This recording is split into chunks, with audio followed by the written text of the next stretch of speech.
Salut tout le monde. Ce soir, nous allons plonger dans un matin glacé du Moyen Âge, au cœur d'une grande salle où chaque pierre transpire l'humidité de la nuit. Vous sentez l'air froid s'accrocher à votre peau comme un vieux manteau mouillé et la lumière hésitante d'une chandelle qui refuse de percer l'ombre.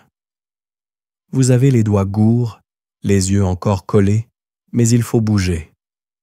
Vous ne survivrez probablement pas à ça, pas à cause d'un dragon ou d'un chevalier belliqueux, mais à cause du simple fait de devoir passer toute une journée ici, sans chauffage central ni café du matin.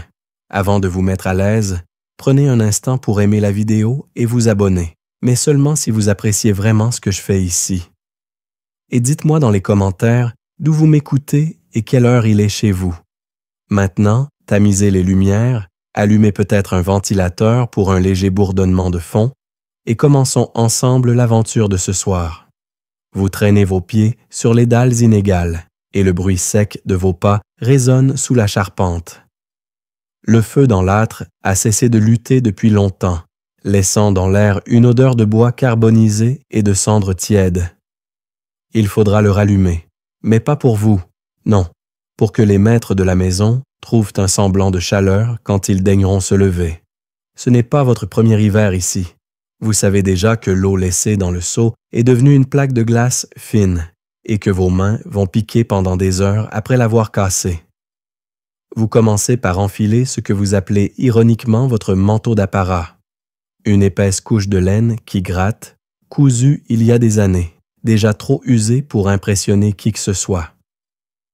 En silence, vous vous penchez pour ramasser les bûches stockées dans un coin, leur écorce humide laissant une poussière sombre sur vos doigts.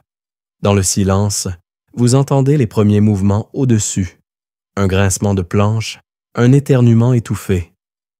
La maison se réveille, mais avant cela, il faut préparer la grande salle, réarranger les bancs, brosser la poussière et les miettes de la veille, et replacer les tapis élimés pour cacher les fissures dans le sol. Vous connaissez par cœur l'ordre dans lequel tout doit être fait, même si personne ne l'a jamais écrit. Parfois, en ramassant un panier de pommes ratatinées dans le garde-manger, vous pensez à ces banquets décrits dans les chansons, où l'on imagine les tables couvertes de viande, de vin et de musiciens. La vérité, les viandes sont rares, le vin réservé aux mieux placés, et la musique, c'est vous qui fredonnez, pour ne pas entendre vos genoux craquer. Un matin, il y a quelques hivers, un ménestrel perdu est passé. Il a joué 3 airs avant de comprendre que personne n'avait de pièces à lui donner. Il est reparti en maugréant. Depuis, vous vous contentez de vos propres chansons. Il y a aussi la question de la lumière. Les fenêtres, hautes et étroites, sont fermées par des volets lourds qui laissent passer un filet de jour à peine suffisant pour distinguer le bord du banc. L'odeur de suie flotte partout, collée aux poutres. Vous vous rappelez vaguement d'un été où ces mêmes poutres abritaient un nid d'hirondelles. Maintenant, elles ne servent qu'à recueillir la poussière. À chaque geste, vous sentez ce poids invisible sur vos épaules, celui d'une journée qui ne sera jamais vraiment la vôtre. Il faudra aller vérifier le linge gelé sur la corde, racler la graisse figée du chaudron et préparer les plateaux pour le petit déjeuner, qui, soyons honnêtes, ressemble plus à un en-cas de survie qu'à un festin. Pain noir, fromage dur comme la pierre, parfois un reste de soupe d'orge réchauffée. En soulevant la lourde marmite pour la poser sur le feu, vous sentez vos bras protester. Vous vous rappelez alors, avec une ironie amère, cette fois où un noble invité avait félicité le personnel pour la rapidité du service, comme si la magie avait fait apparaître la soupe fumante dans son bol. La seule magie, c'est de ne pas renverser le contenu sur ces choses de velours. Et puis, il y a le froid, toujours ce froid qui s'infiltre dans tout. Vous frottez vos mains contre vos hanches, espérant que la friction aide un peu. Vous vous rappelez un vieux remède transmis par votre tante. Portez une pierre lisse dans sa poche pour garder la chaleur du cœur. Vous l'avez essayé. Résultat, la pierre est restée froide, et votre cœur aussi. Mais bon, ça occupe l'esprit. Par moments, vos yeux se posent sur le haut de la salle, là où pendent les bannières effilochées aux couleurs de la famille. Vous savez surtout qu'elles attrapent toutes les toiles d'araignée et qu'elles sont un cauchemar à nettoyer. Quand enfin le feu reprend timidement, vous vous reculez pour admirer votre œuvre, un foyer qui crépite doucement, un sol balayé, une odeur de pain qui commence à se mêler à celle de la fumée. Personne ne vous remerciera bien sûr. C'est votre rôle, et un rôle qu'on ne voit que quand il n'est pas rempli. Vous jetez un coup d'œil à la porte encore fermée qui mène au quartier des maîtres. Dans quelques minutes, elle s'ouvrira et la journée officielle commencera. Vous aurez déjà plusieurs heures derrière vous et le soleil à peine levé. Alors, vous vous accordez une dernière micro-pause. Juste un moment pour respirer l'air froid, écouter le bois crépiter et vous dire que, malgré tout, ce matin est un peu moins glacial que le précédent. Jusqu'à ce que quelqu'un crie votre nom pour demander pourquoi la soupe n'est pas encore chaude. Vous laissez derrière vous la grande salle, maintenant tiède, enfin tiède, comme un sourire forcé. Et vous vous glissez dans le couloir où le vent s'entête à jouer de la flûte entre les pierres. Aujourd'hui, on vous rappelle, très poliment bien sûr, que votre vie ne vous appartient pas autant que votre dot appartient déjà à quelqu'un d'autre. Le poids invisible des alliances se porte comme une cape qui ne réchauffe personne. La vôtre s'est tissée avec des fils que d'autres ont choisis, comptés et noués à votre place. Vous vous souvenez du feu hésitant de ce matin, de la soupe d'orge qui refusait d'être héroïque, et vous comprenez qu'ici, même les mariages se réchauffent à feu lent. Vous savez qu'elle prend toujours la forme d'une balance. D'un côté, votre personne conviée à sourire, de l'autre, des comptes à solder, des alliances à entretenir, des voisins à amadouer. Rien à voir avec les ballades où les cœurs s'élancent. Ici, c'est l'inventaire qui s'élance en premier. On vous a expliqué ça très jeune, avec la délicatesse d'un notaire pressé. Vous étiez assise au bout d'une table, vos pieds ne touchant pas le sol, tandis qu'un oncle comparait, comme on compare des lots de draps, plusieurs parties raisonnables. Raisonnables pour qui? Pour la maison, bien sûr, pour les noms sur les bannières effilochées de la grande salle, pas pour vous qui auriez préféré épouser un boulanger, simplement parce que son four vous paraissait plus chaleureux que la plupart des mariages. Blague à part, vous avez vite compris qu'on ne se marie pas à un four, même si l'idée d'une alliance, bien cuite, vous fait encore sourire en coin. Majoritairement, dans votre coin d'Europe, le fait brut, et il pèse, c'est que le mariage est un contrat. Les seigneurs échangent des fiefs, les artisans misent sur des ateliers, les paysans agrandissent ou sauvent leurs champs. Les noms circulent comme des denrées. Un homme apporte un toit, vous apportez une clé pour l'ouvrir. La clé ici, c'est votre dot, votre réseau, votre capacité à travailler sans fin et à donner des héritiers. Dans ce marché, votre voix est un murmure sous une pluie d'arguments. Et si vous parlez trop fort, il pleut soudain plus fort. Blague numéro 2. Le ciel médiéval a une oreille pour les demandes inappropriées.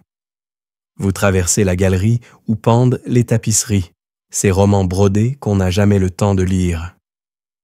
Les scènes glorieuses de chasse, de dragons polis, d'anges courtois, tout cela raconte autre chose. L'argent investi, l'image publique, le pédigré. Vous portez la version mobile de ces tapisseries. Vous êtes la preuve vivante qu'on a su conclure un bon accord. À chaque repas, à chaque fête, vous réaffirmez ce pacte silencieux par l'intendance, la présence, la descendance si elle vient. On vous regarde comme on jauge un champ. Est-il fertile, bien tenu, sans mauvaises herbes? Charmant, n'est-ce pas, comme métaphore romantique?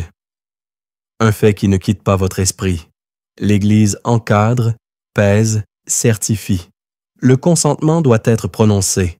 Consentement vocal, s'il vous plaît, mais quand votre famille vous a conduite, vêtue, coiffée, entourée, que le notaire a tout écrit et que les témoins somnolent debout, qui entend vraiment ce que vous dites?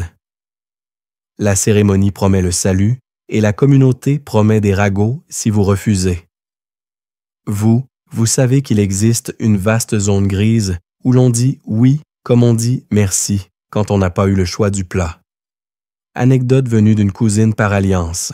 Elle a reçu, en cadeau de noces, une jarre de miel énorme marquée du sceau d'un voisin riche. Geste aimable, en apparence.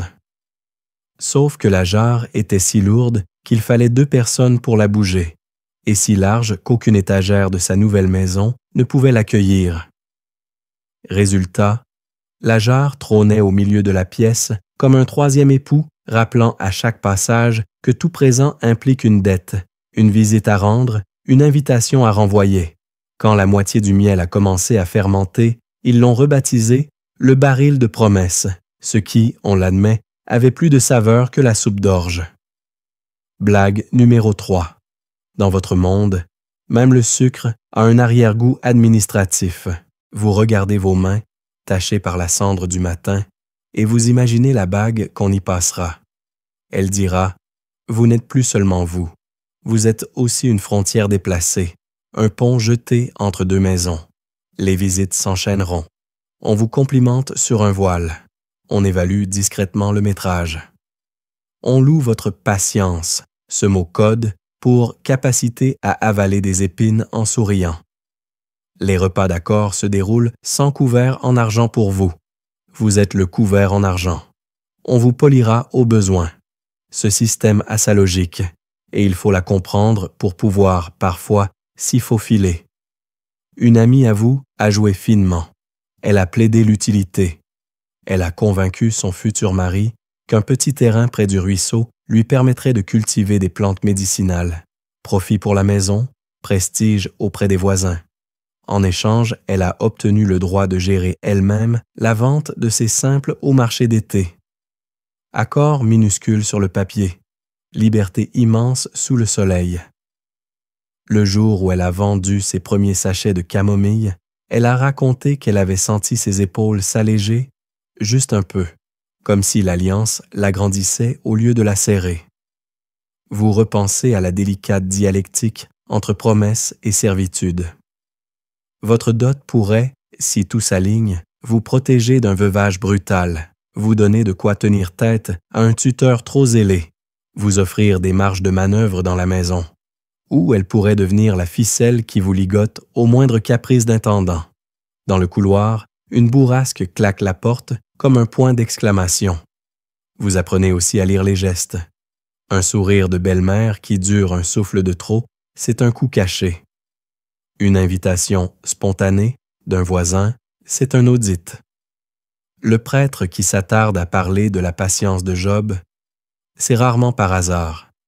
Il y a des jours où vous vous dites que vous êtes devenu experte en management de relations publiques sans jamais avoir tenu une plume pour le proclamer. Et les autres jours, vous rêvez d'une bannière brodée où l'on verrait enfin une femme assise, tranquille, sans panier à la main, simplement parce qu'elle le peut. En fin d'après-midi, une lumière pâle lèche le bout des tapisseries. Vous posez une main sur votre poitrine, là où repose la future bague que vous n'avez pas encore. Vous vous répétez ce mantra improvisé. Vous n'êtes pas la dot, vous n'êtes pas la clause, vous n'êtes pas un parchemin. Vous êtes celle qui connaît la température exacte à laquelle la soupe d'orge cesse de bouder, celle qui sait où la bannière accroche la poussière, celle qui garde dans la poche une pierre froide en souvenir de matins plus froids. Vous, tout simplement, et c'est déjà beaucoup, même dans une maison où l'inventaire parle plus fort que les gens. Ce soir, vous repliez la cape qui ne réchauffe personne et vous la posez au pied du lit. Peut-être qu'un jour, l'alliance penchera légèrement de votre côté, par un terrain au ruisseau, par une jarre que vous choisirez, par une voix que vous laisserez monter sans vous excuser. En attendant, vous respirez, lentement, comme si chaque souffle déliait un nœud de contrat. Le poids est là, oui, mais vous avez appris à marcher avec, à en faire un balancement discret, presque une danse. Et s'il faut danser, autant choisir la musique. Une vieille ritournelle, un frôlement de bannière, un crépitement de feu qui, pour une fois, tiendra jusqu'à l'aube. Vous êtes à genoux sur le sol, une aiguille entre les doigts, et le monde se réduit à un cercle de toile tendue. Le fil passe et repasse, hypnotique, comme si le temps lui-même avait décidé de se nouer autour de votre poignet. Entre le fil et l'aiguille éternelle, vous menez un combat silencieux contre les ourlets qui se rebiffent et les poings qui se font la malle.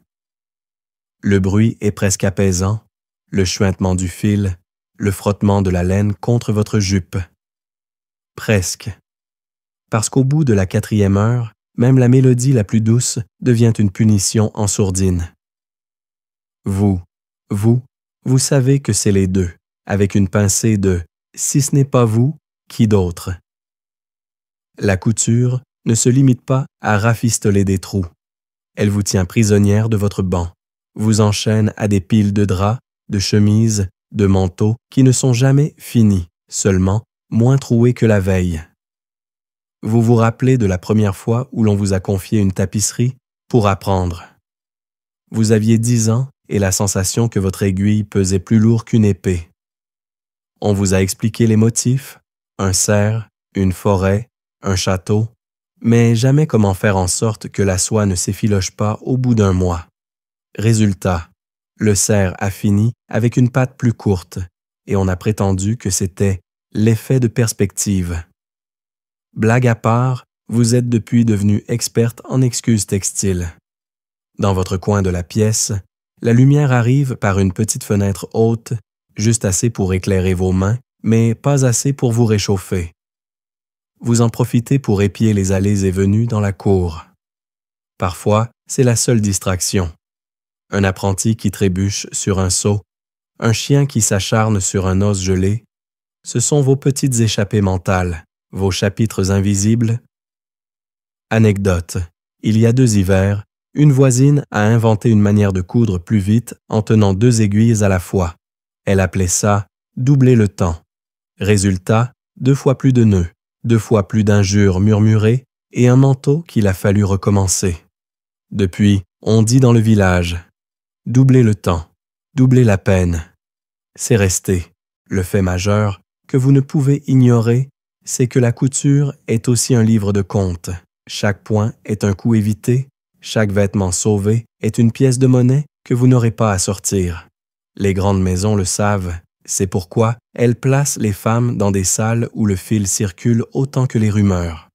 Entre 2 points, vous entendez qui doit se marier, qui a acheté un nouveau cheval, qui a perdu un pari. Les murs ici sont faits de pierre, mais les secrets passent plus vite qu'une aiguille dans du lin fin. Vous savez que parfois, on choisit juste le fil qui reste.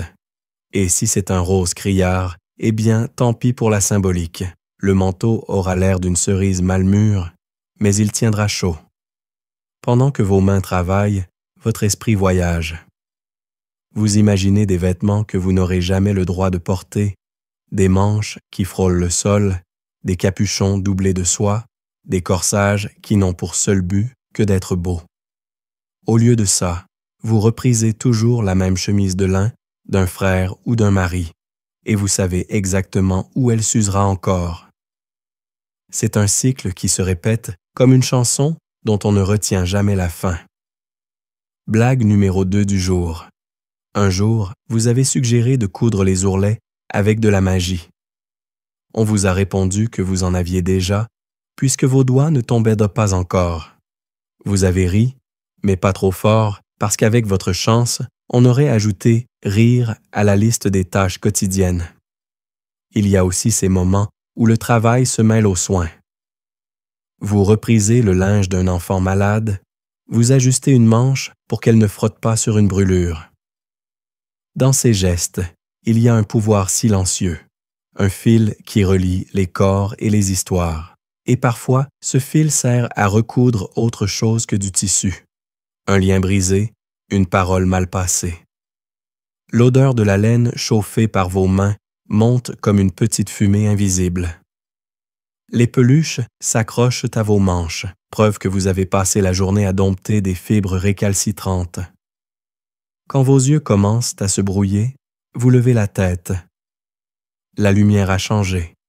L'après-midi avance, et bientôt il faudra préparer autre chose, poser l'aiguille, ranger le fil. Mais vous savez qu'elle vous attendra demain, fidèle comme une vieille amie qui ne vous laisse jamais tranquille. Avant de quitter la pièce, vous jetez un coup d'œil au cercle de toile. Vous y voyez votre empreinte, pas celle d'un artiste, mais celle d'une survivante du quotidien. Le cerf brodé ne court pas vite, mais il est toujours là, vous aussi.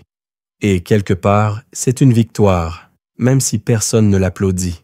Vous avez quitté la petite salle où le fil et l'aiguille tenaient votre esprit captif, et vous vous glissez derrière les tentures de la grande chambre. Ici, le monde est feutré, comme si le tissu épais absorbait les bruits de la maison. Secret chuchoté derrière les tentures, voilà le vrai marché noir du Moyen Âge, un lieu où les mots se filent aussi serrés que la laine des tapisseries. Il y a vous, une cousine par alliance qui sait se faufiler partout, et la vieille nourrice qui a le don de murmurer tout en préparant un cataplasme. L'air est chargé d'odeurs, herbes séchées, cire de bougie, linge à moitié propre. L'odeur de menthe poivrée vient d'une infusion pour nettoyer l'air, ou pour masquer celle de la décoction en préparation. Vous savez qu'on peut être les deux à la fois, le lieu où l'on confie ce qu'on ne dira pas au prêtre, et celui où l'on décide qui ira chercher plus de sauge sans que les hommes s'en doutent. Anecdote, il y a quelques mois, la fille du forgeron est arrivée en pleurs avec une brûlure à la main.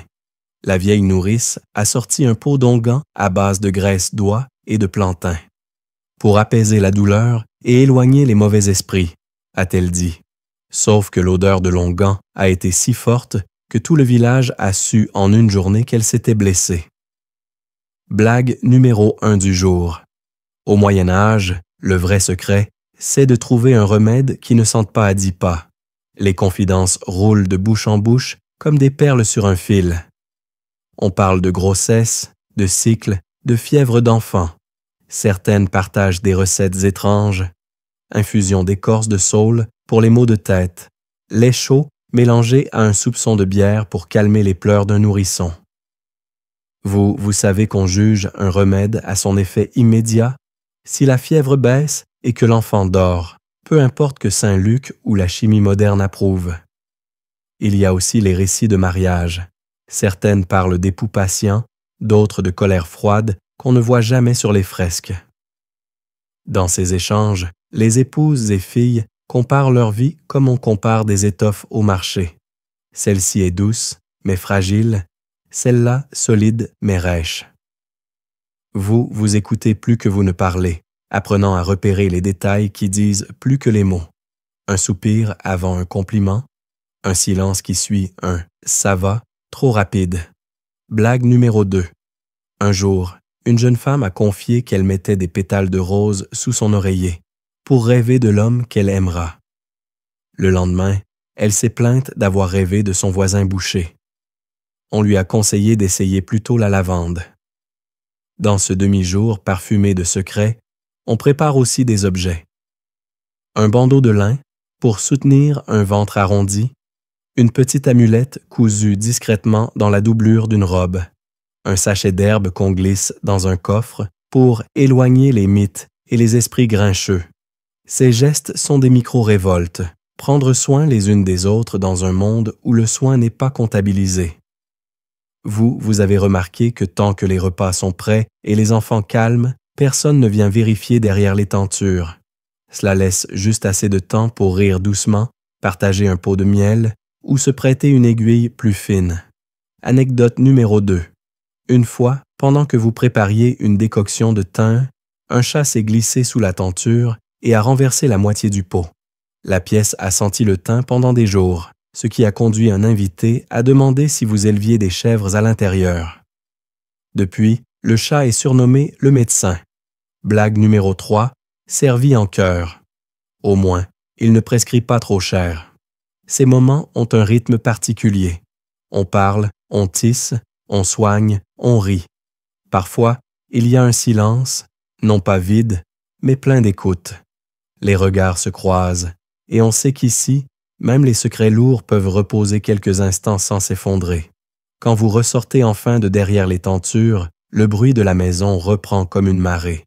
Vous portez un panier d'herbes, mais ce n'est pas tout ce que vous rapportez. Dans votre poche, un petit sachet de lavande pour votre oreiller. Et dans votre tête, la certitude que dans ce monde figé par des règles d'hommes, il existe des chambres invisibles où les femmes tissent leurs propres cartes du tendre et du solide. Vous traversez la cour avec votre panier d'herbes, encore imprégné du parfum des tentures, et vous retombez dans la clarté impitoyable du jour. Les devoirs jamais inscrits dans les chroniques vous attendent, éparpillés comme des miettes que personne ne se donne la peine de balayer.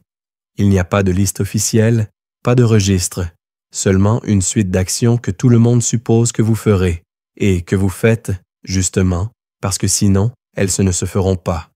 D'abord, il faut vérifier les réserves, la farine, le sel, l'huile. Vous soulevez les couvercles des jarres, en priant que les souris aient été polies cette semaine. Vous savez que c'est un art du calcul mental. Évaluer combien de sacs de grains on peut sacrifier à la soupe d'orge sans entamer la réserve pour l'hiver. Combien de morceaux de bois il faut pour chauffer la grande salle sans avoir à envoler dans le tas du voisin. Anecdote. Un hiver, une voisine a tenté de cacher un panier de pommes de terre dans son propre lit, pensant que la chaleur les préserverait du gel. Résultat, pommes de terre à moitié cuites par le corps et une odeur persistante de ragoût froid pendant 2 semaines. Blague numéro 1. On a dit qu'elle avait inventé le potager de chambre. Ensuite, il y a les bêtes. Même si elles ne vous appartiennent pas, on vous demande d'aller voir si les poules ont pondu, si les chèvres n'ont pas trouvé un trou dans la clôture, si la vache a l'air heureuse, critères très précis qui semblent se mesurer à la vitesse de mastication. Vous traînez vos bottes dans la boue en priant pour que le coq ne décide pas de vous rappeler qui est le vrai maître de la basse-cour. Vous ramassez du bois mort, grattez la suie du fond des casseroles, changez l'eau des seaux, rangez les paniers vides. Rien de tout cela ne figurera dans les chansons ni dans les parchemins officiels. Et pourtant, si vous cessiez, la maison s'arrêterait comme un moulin sans eau. Vous savez qu'elle donne surtout des courbatures et des ongles noircis. Anecdote numéro 2. Un matin, alors que vous essayez de réparer une fermeture de porte avec un bout de ficelle, un passant vous a demandé si vous étiez la garde du château. Vous avez répondu que oui, que vous protégiez l'endroit contre les envahisseurs invisibles, la poussière, la moisissure et le chaos. Blague numéro 2. Vous n'avez toujours pas reçu votre armure officielle.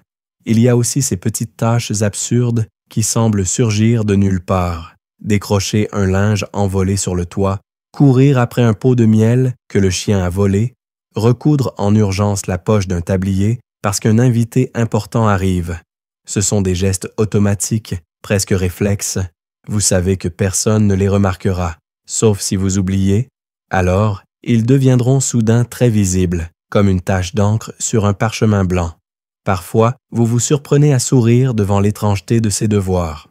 L'autre jour, on vous a demandé de surveiller le ciel pour voir si une pluie approchait.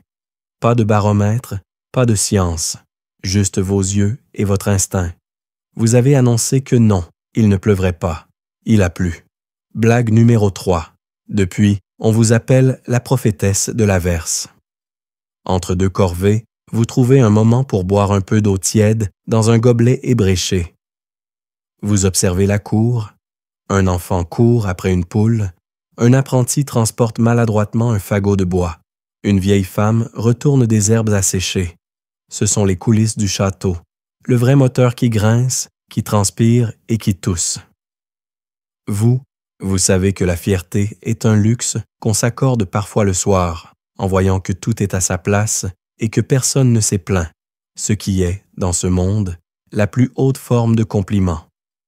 En fin de journée, vous rouvrez la porte de la grande salle. Le feu crépite comme s'il avait toujours été là. Les bancs sont rangés, les jarres pleines, les bêtes calmes. Rien dans la pièce ne raconte vos efforts. Et c'est précisément le signe que vous avez bien travaillé. Vous souriez, un peu fatigué, en pensant que si les chroniques oublient votre nom, elles auront au moins la décence d'oublier aussi la boue sur vos bottes. La lumière de la fin d'après-midi se filtre à travers les vitraux étroits, teintant les murs de taches rouges et or. Dehors, le bruit d'un tambour s'installe, discret au début, puis de plus en plus régulier, signe qu'une fête ou un festin se prépare. Les fêtes, festins et fatigue, c'est votre trio familier. Vous savez déjà que vous n'allez pas vous asseoir avant longtemps et que même alors, votre assiette ne sera pas celle qu'on chante dans les ballades. L'odeur des cuisines vous attrape avant même que vous n'y mettiez les pieds. Viande rôtie, oignons caramélisés, pain chaud. Vous en inspirez une grande bouffée, en sachant très bien que vous ne goûterez à tout cela qu'en miettes ou dans les assiettes raclées. Vous savez que la seule chose que vous goûtez, c'est la sueur qui coule le long de vos tempes pendant que vous portez un plateau trop lourd. Anecdote. Il y a 2 ans, lors d'un grand mariage, vous avez renversé un pichet de vin sur un page qui s'était arrêté net pour admirer une musicienne. Le vin a éclaboussé ses choses blanches comme un drapeau maculé. Depuis, il vous salue toujours avec un clin d'œil, comme si vous partagiez un secret complice. Blague numéro 1, vous n'avez jamais osé lui dire que c'était pure maladresse. Les préparatifs sont une chorégraphie compliquée.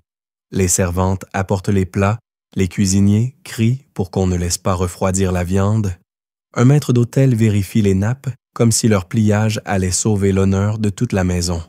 Vous filez entre les corps et les meubles, un pichet dans une main, une corbeille dans l'autre, l'œil toujours à la recherche d'un gobelet vide ou d'un convive qui commence à froncer les sourcils. Vous savez que c'est un peu des deux. La joie affichée n'empêche pas les regards qui évaluent les bijoux, la qualité des plats, la rareté des épices. Et quand une épice manque, devinez qui doit trouver une excuse poétique pour le remplacer. Anecdote numéro 2. Un soir, le poivre a manqué pour assaisonner une sauce. Vous avez improvisé en ajoutant un mélange d'herbes locales et annoncé qu'il s'agissait d'une recette venue des terres de l'Est, transmise par un marchand mystérieux. Résultat, tout le monde a trouvé la sauce originale et on vous a demandé de la refaire sans savoir que l'ingrédient principal était du thym du jardin. Blague numéro 2. Le marchand mystérieux, c'est vous, avec de la boue sur vos bottes. Pendant le repas, vous restez en mouvement. L'odeur du vin chaud aux épices se mêle aux rires et aux éclats de voix. Les musiciens jouent, mais vous n'avez pas le temps de tendre l'oreille. Votre musique à vous, ce sont les bruits de la salle, le tintement des couverts, le craquement des bancs, les soupirs de contentement. Vous savez qu'on participe à une fête comme une ombre participe à la lumière. On la rend plus visible, mais on n'en fait pas partie. Blague numéro 3. Un invité un peu trop jovial vous a proposé de partager sa chaise pour vous reposer. Vous avez poliment refusé, en expliquant que si vous vous asseyiez, vous ne vous lèveriez plus jusqu'au matin. Il a ri, avant de se rasseoir seul. Et puis, il y a la fin. Quand les convives quittent la salle en titubant, quand les musiciens rangent leurs instruments, vous entrez dans la dernière phase, ramasser les miettes, éteindre les chandelles, porter les restes aux cuisines. Les belles nappes sont tachées, les bancs de travers, le sol collant de vin et de graisse. Les festivités s'achèvent pour les autres, mais pas pour vous. Vous frottez, pliez, rangez, jusqu'à ce que la salle retrouve une dignité silencieuse. Vous savez que les histoires qu'on y raconte, celles qui ne se chantent pas, celles qui se murmurent à l'oreille en passant une assiette, valent parfois plus que les plats eux-mêmes. Mais ce soir, vos pieds sont lourds, vos mains sentent la graisse froide, et vous rêvez d'un festin où le seul plat serait un lit. Le lendemain, au lever du jour, vous sentez un calme étrange dans la maison. Pas de convives bruyants, pas de préparation de festin, seulement un murmure dans le couloir. On va au couvent. L'ombre du cloître plane sur la journée. C'est une phrase qui ne laisse pas beaucoup de place à l'imagination. Vous savez déjà que, pour certaines filles, cela signifie un au revoir discret au monde, scellé derrière des murs, où le silence sonne plus fort que les cloches. Vous savez que les deux peuvent cohabiter dans la même personne, dans le même cœur. On peut être à la fois soulagé de ne plus subir les mariages arrangés et triste à l'idée de ne plus sentir la pluie sur ses cheveux sans permission. Anecdote. Une cousine éloignée, promise à un couvent, avait discrètement cousu dans sa robe un petit sachet de lavande, offert par sa meilleure amie. Comme ça, j'aurai toujours un bout du jardin avec moi, avait-elle dit. Le sachet est resté caché pendant des années, jusqu'à ce qu'un jour de lessive, une sœur le découvre et le glisse simplement dans sa propre manche, sans un mot. Blague numéro 1. Parfois, la rébellion la plus douce passe par un parfum. Vous accompagnez aujourd'hui une jeune fille du village. Elle n'a pas l'air triste, mais ses yeux fixent la route comme si elle essayait de la graver dans sa mémoire. Ici, c'est un mélange. Un petit cortège, des paniers de pain pour le voyage, un vieux prieur qui récite des psaumes d'une voix monocorde, et vous, qui marchez juste derrière, surveillant que la robe blanche ne traîne pas dans la boue. À l'arrivée, le couvent ressemble à une forteresse sans meurtrière. Les murs hauts protègent du vent et de presque tout le reste. On vous conduit dans une petite pièce où la jeune fille dépose ses bijoux, ses rubans, ses chaussures à boucles. Vous l'aidez à enfiler une robe simple, à passer un voile léger. C'est à ce moment-là que l'air change. Comme si la lumière elle-même hésitait à entrer. Anecdote numéro 2. On raconte qu'une novice, il y a quelques années, avait gardé un peigne sculpté en cachette. Elle s'en servait pour mettre de l'ordre dans ses pensées, disait-elle. Un jour, l'abbesse l'a surprise. Au lieu de le confisquer, elle lui a demandé de le prêter et l'histoire a fini par se transmettre comme un conte sur la bienveillance imprévue. Blague numéro 2. Dans ce couvent, même les règles aiment parfois se faire coiffer. Vous avez vu des sœurs recopier des manuscrits, enseigner le latin, gérer les terres du couvent avec une habileté que bien des seigneurs pourraient envier. Mais vous savez aussi que, pour d'autres, la vie s'y résume à obéir aux cloches et à prier à heure fixe. Vous regardez la jeune fille franchir le seuil.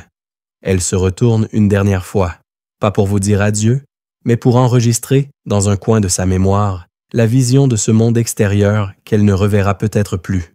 Vous lui faites un signe de la main et vous espérez qu'elle trouvera, derrière ces murs, un peu de paix. Blague numéro 3. Sur le chemin du retour, un des hommes du cortège soupire et dit « Quelle chance, elle n'aura plus à porter de seau d'eau. » Vous ne dites rien, mais dans votre tête, vous lui répondez « Non, juste à porter les murs. » De retour à la maison, la grande salle semble plus vide, comme si l'absence avait un poids tangible. Vous reprenez vos tâches, mais quelque chose reste accroché à vos pensées. L'image du voile blanc disparaissant dans l'ombre du cloître, comme une page qu'on tourne, mais dont on voudrait encore lire la suite. L'odeur des herbes que vous avez rapportées des tentures revient ce matin, mais cette fois, elle se mêle à celle plus âcre du vinaigre et de la fumée. Soins et guérison de fortune. C'est ainsi que vous nommez, en silence, ce mélange de savoir empirique et de superstition qui vous suit partout. Dans la cuisine, une table a été débarrassée pour accueillir pot, mortier, linge propre et le patient du jour, un apprenti charpentier qui a eu la mauvaise idée de défier une poutre. Les historiens se disputent encore pour savoir si les femmes de votre époque agissaient réellement comme médecins de proximité ou seulement comme exécutantes de prescriptions dictées par d'autres. Vous savez que, dans bien des cas, il n'y a pas de autre, juste vous, vos mains, et ce que vous avez retenu des conseils chuchotés derrière les tentures. Anecdote. L'hiver dernier, vous avez fabriqué un sirop contre la toux à base de miel, d'oignons et d'un soupçon de cannelle, qu'un voisin marchand avait ramené, croyait-il, pour mettre dans du vin. Le patient, un vieil homme grincheux qui a juré que c'était le pire dessert de sa vie. Mais il a arrêté de tousser au bout de 2 jours. Blague numéro 1. Vous n'avez pas osé lui dire que la cannelle venait de l'étagère à épices pour le ragoût.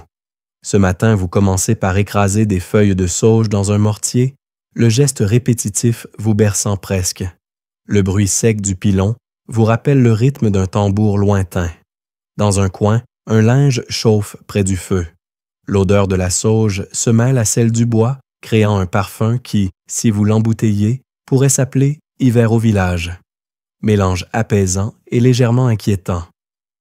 Vous savez que les frontières sont poreuses. Un brin de thym peut servir à parfumer un bouillon ou à conjurer un mauvais rêve, selon l'histoire que vous racontez en le déposant. Anecdote numéro 2. Une jeune voisine est venue un jour vous demander une potion pour faire revenir son chat perdu. Vous lui avez donné un sachet d'herbe séchée à mettre sous son oreiller et lui avez conseillé de laisser une gamelle de lait dehors. 2 jours plus tard, le chat est revenu, accompagné d'un autre. Blague numéro 2. Vous lui avez dit qu'il fallait toujours préciser le nombre de chats dans la commande. Vous nettoyez la blessure du charpentier qui grimace mais ne dit rien. Vous lui appliquez un cataplasme de farine, de lin et d'huile maintenu par un bandage improvisé avec une vieille bande de drap. Pas élégant, mais solide. Vous savez que, dans ce monde, la guérison est souvent moins belle que la blessure, mais elle compte plus. Vous l'avez appris en regardant, en posant des questions au bon moment, en mémorisant des gestes précis, la façon dont la vieille nourrice testait la température d'un onguent en posant un doigt sur le poignet, ou comment votre tante soufflait sur une infusion juste avant de la filtrer, pour apaiser l'esprit du remède. Blague numéro 3. Une fois, vous avez accidentellement préparé une infusion 2 fois plus forte que prévu. Résultat, le patient a dormi 20 heures d'affilée. On a dit que vous aviez inventé la potion du silence. Vous avez soigneusement évité de reproduire l'expérience, sauf peut-être en rêve. Quand le patient repart, bandé et reconnaissant, vous rangez les pots, rincez le mortier, repliez les linges. La pièce retrouve peu à peu son aspect de cuisine, comme si rien ne s'y était passé. Mais vous savez que, quelque part, l'odeur persistante de sauge et de lin raconte une autre histoire, celle d'un soin donné dans un monde où on ne vous nomme pas guérisseuse, mais où l'on vient frapper à votre porte dès qu'un mal dépasse la compétence d'une prière. Le ciel est lourd ce matin, et vous savez déjà que le voyage d'aujourd'hui n'aura rien d'une aventure. Voyage qui ne mène nulle part, c'est ainsi que vous les appelez, ces déplacements où vos pas suivent ceux d'un mari, d'un parent ou d'un maître sans jamais décider la destination. Vous partez livrer des tissus à un bourg voisin. Le panier est chargé sur une charrette tirée par un cheval dont l'humeur ressemble à la vôtre, résigné. Les historiens se disputent encore pour savoir si les femmes voyageaient souvent au Moyen Âge. Vous savez que vous voyagez, mais rarement pour vous. Chaque trajet est un prolongement d'une tâche domestique, un service rendu, une obligation qui se déplace avec vous. Anecdote. Un printemps, vous aviez accompagné une tante pour visiter des cousins. En réalité, il s'agissait de transporter une jarre de miel en cadeau pour un mariage. La jarre s'est fendue à mi-chemin, laissant une traînée collante sur le chemin. Les enfants du village suivant se sont lancés dans une chasse au trésor improvisée, léchant leurs doigts avec un enthousiasme suspect. Blague numéro 1. Vous avez déclaré que c'était la première route sucrée de la région. Aujourd'hui, la route est longue et monotone. Le bruit des roues sur les ornières rythme vos pensées. Vous observez les champs, quelques paysans courbés, un chien qui aboie, un corbeau immobile sur un poteau. Rien ne change vraiment, sauf votre dos qui commence à protester. Vous savez que les nouvelles voyagent plus vite que les charrettes. Avant même d'arriver, les gens savent déjà que la femme de X transporte du tissu et que le cheval boite un peu. Les nouvelles sont comme les herbes du bord de route. Elles poussent toutes seules. Anecdote numéro 2. Lors d'un trajet pluvieux, vous avez partagé un bout de pain avec une inconnue abritée sous un chariot. Elle vous a raconté qu'elle marchait depuis 3 jours pour apporter un panier d'œufs à sa sœur. Je pourrais les vendre ici, mais c'est ma sœur. Vous avez retenu cette phrase comme un résumé parfait du Moyen Âge. On marche des jours pour livrer ce qu'on pourrait vendre, juste pour que ce soit à la famille. Blague numéro 2. Vous vous êtes promis de ne jamais faire ça, sauf si c'est du fromage. En arrivant au bourg, pas de marché animé ni de troubadour, juste une halle silencieuse où un marchand examine vos tissus sans lever les yeux. Vous attendez, debout, pendant qu'il compte ses pièces. Pas un mot de plus que nécessaire. Vous repartez avec un petit sac de farine en échange partiel, comme si l'aller-retour avait été un rêve inutile. Vous pensez que c'est une liberté qui ressemble à une fenêtre entr'ouverte. On sent l'air, mais on ne peut pas passer. Sur le chemin du retour, vous remarquez un bosquet de noisetiers. Vous vous arrêtez, ramassez quelques noisettes, les glissez dans votre poche. Pas pour le voyage, pas pour la maison. Juste pour vous. Blague numéro 3. En arrivant, on vous demande si le marchand a bien payé. Vous répondez « oui » en farine et en philosophie. Personne ne relève. Mais vous sentez que ces noisettes, dans votre poche, sont la seule vraie richesse rapportée aujourd'hui. La nuit tombe et la grande salle s'assombrit.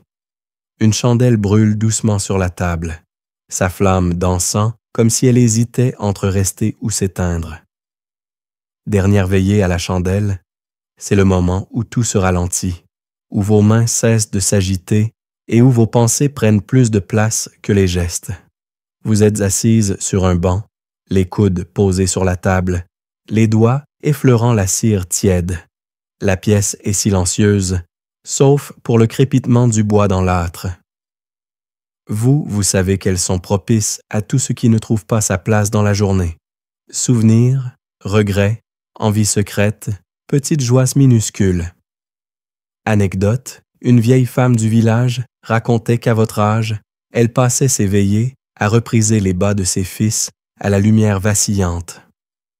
Un soir, elle a décidé de coudre une petite fleur rouge à l'intérieur, invisible quand le bas était porté. Comme ça, ils emmènent un bout de moi partout, même à la guerre, disait-elle.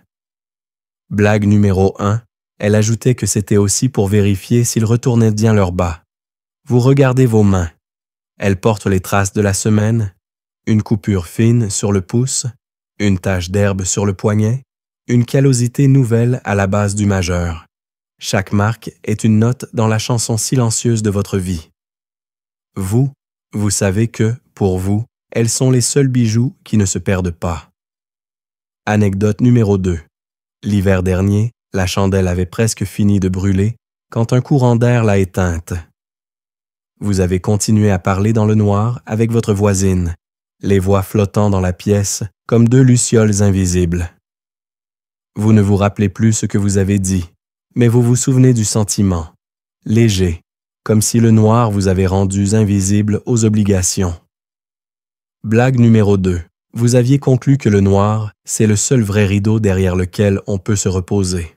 Ce soir, vos pensées vagabondent. Vous repensez au matin glacé, à la soupe d'orge, aux tapisseries poussiéreuses, aux fêtes qui épuisent plus qu'elles ne réjouissent, aux voyages qui ramènent surtout de la fatigue. Et pourtant, dans ce fil tissé de journées sans gloire, il y a aussi les herbes qui guérissent, les chuchotements qui réchauffent, les noisettes dans une poche, les fleurs invisibles cousues dans des bas. Vous savez qu'elle était les deux, que la souffrance, visible ou non, cohabite avec les rires partagés derrière une tenture, avec le parfum d'un sachet de lavande, avec la satisfaction d'un feu qui tient jusqu'à l'aube. Blague numéro 3. Un jour, vous direz peut-être que vous avez survécu au Moyen Âge grâce à 3 choses, un fil solide, une cuillère en bois et un humour qui gratte moins que la laine. La chandelle se consume. Vous penchez la tête, laissez vos yeux se fermer à moitié. Dans le silence, vous sentez votre respiration ralentir, votre corps se détendre. Dehors, le vent glisse entre les tuiles, mais ici, il ne peut pas entrer. Vous vous laissez envelopper par la chaleur modeste du feu et la lueur tremblante de la chandelle, comme si elle formait une promesse. Cette nuit, au moins, sera douce. La pièce est calme. Votre souffle se mêle au crépitement régulier du bois. Vous laissez vos pensées flotter comme des feuilles sur un ruisseau, lentes et sans but. Les visages du jour s'effacent, remplacés par des contours plus doux, presque flous. Vous sentez la chaleur rester sur vos joues, comme un dernier rayon de soleil avant la nuit complète. Il n'y a plus rien à faire, plus rien à dire. Les bruits de la maison sont devenus un fond lointain, régulier, apaisant. Vous imaginez que chaque petite lumière vacillante dans la pièce est une histoire qui s'endort aussi. Vous inspirez profondément et l'air porte encore un parfum de bois brûlé et de laine chaude. Tout est lent, paisible, étiré. Les pensées s'espacent, les phrases se dénouent, comme un tissage qu'on défait doucement pour en garder la douceur.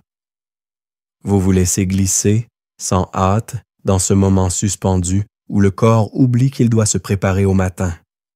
Le monde peut attendre. Ici, tout est simple, respirer, sentir, s'endormir.